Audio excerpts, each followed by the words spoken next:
అప్పుడు కొంతమంది పంజాబీ డ్రెస్సులు వేసుకుంటారండి, చున్నీలు ఉండవు ఒక్కొక్కరికి. కొంతమంది మామూలు ఏదో షార్ట్ కుర్తాలా ఏదో అంటారు, అట్లా గౌన్లా ఉంటుంది, దాన్ని ఏంటమ్మా అంటారు, లాంగ్ ఫ్రాకు ఏదో వేసుకుంటారు.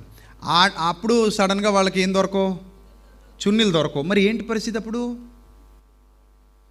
ఇప్పుడు అంటే చీర ఉంది కాబట్టి పైట చెంగు వేసేసుకుంటాం అమ్మా, చున్నీ ఉంటే పంజాబీ డ్రెస్ మీద వేసేసుకుంటాం. ఆ రెండూ లేకపోతే ఏంటి పరిస్థితి? వాళ్ళని ఇంకా గుండు కొట్టేద్దామా, చెడ్డ చేసేద్దాం, వాళ్ళని అవమానించేద్దామా?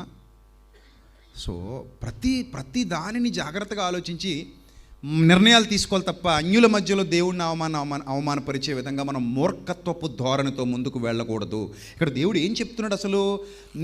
నీ భర్త విశ్వాసి అయినప్పుడు, అతడు క్రీస్తుకు లోబడుతున్నప్పుడు నువ్వు ఆయనకి ఏమవ్వు, లోబడు. ఇక్కడ ఓవరాల్గా నీ భర్తకు లోబడటం, నీ భర్తను